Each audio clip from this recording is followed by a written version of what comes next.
Street Talk! Yeah! Welcome to Street Talk. I am your host, Jason. Back from an extended absence.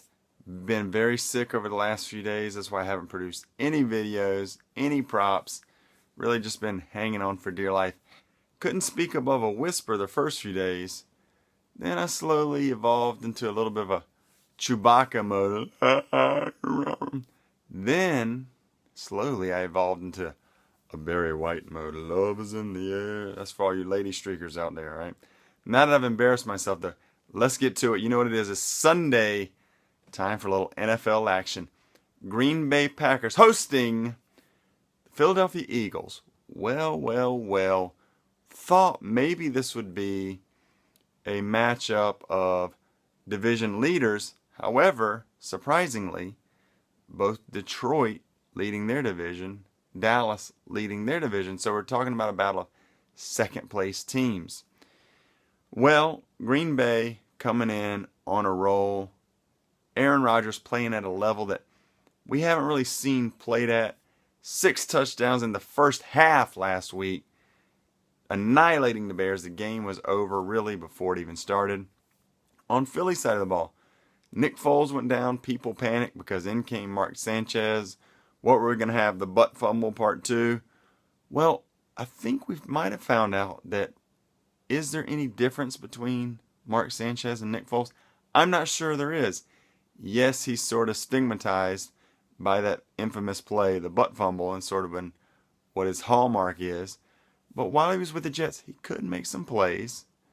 Didn't have as many weapons as he does on this Eagles team, and he's had a chance to sort of sit back, do the backup role, get some good experience, at least from the coaching side of it. And I think his help paid off. I think he played much better than maybe many people suspected against Carolina on Monday night. Really had a lights out game. No turnovers. That's all you can ask as he sort of holds down the fort for Nick Foles. Well, Green Bay minus 5.5 point favorite. Right there in that sort of in-between range between touchdown and field goal. So Vegas isn't quite sure which way this is going to shift. They're putting it sort of in the middle. That's a minus 245 money line. When we remove the VIG, the implied percent there is 68.4% favorite for Green Bay. Now, I mentioned this on a few boards, a few groups, etc. It's always curious to me, when we look back to the Miami game this past Thursday night, Miami was a minus 200 favorite. So before, on Wednesday, I assumed they were going to put the Miami Bills game straight up. However, Streetmaster threw us a curveball, put up the prop, will Miami lead at halftime and win the game, which of course they didn't. They weren't leading at halftime, even though they ended up winning the game.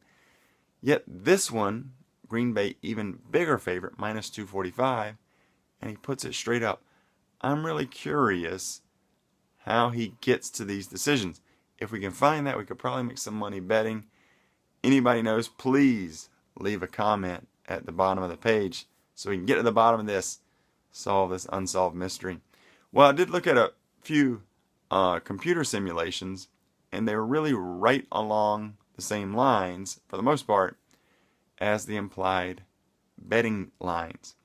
68%, 69%, 70%, and then did have one that was only 52%. So we're looking at Green Bay with the betting and the computer simulations at really around a 60-65% favorite. That's pretty good on street. Normally we're looking at coin flip props, so we at least have them favored. What else do we know? Well, against the run, this is where if Philly wants to win this game, they're going to have to win it in the trenches. They have McCoy, they have Sproles. They're going to need to keep Green Bay's high-powered offense off the field, and they have a chance to do it by running the ball because Green Bay is 30th in the league against the run. Really poor against the run. They are 9th versus the pass. So really sort of might be dictating a heavy run plan for Philadelphia, featuring McCoy, featuring Sproles out of the backfield.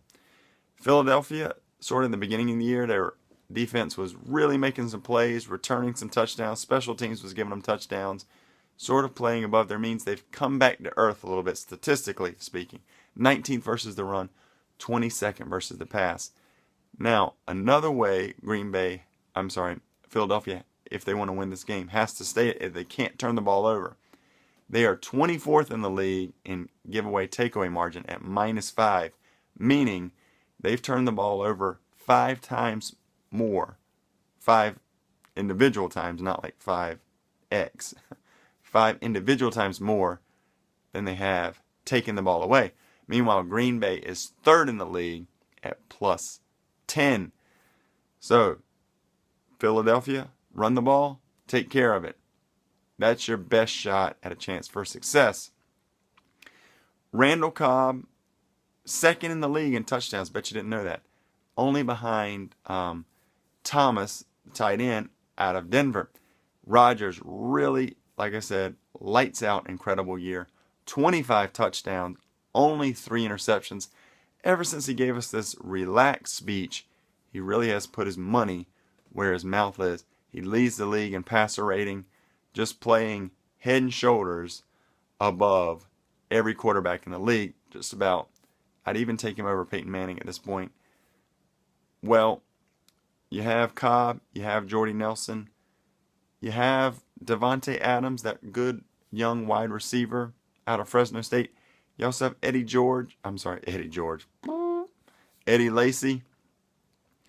I think the Packers have enough offense, and playing at home with Sanchez coming off a short week, I think the Packers get it done. So I'm going to say Packers for the green. Hope you guys enjoy it. We'll see you next time. Hopefully my voice will iron itself out a little bit, and I won't have to do any more Barry White impressions, all right? Again, hope you guys enjoy it. We'll see you next time on Street Talk.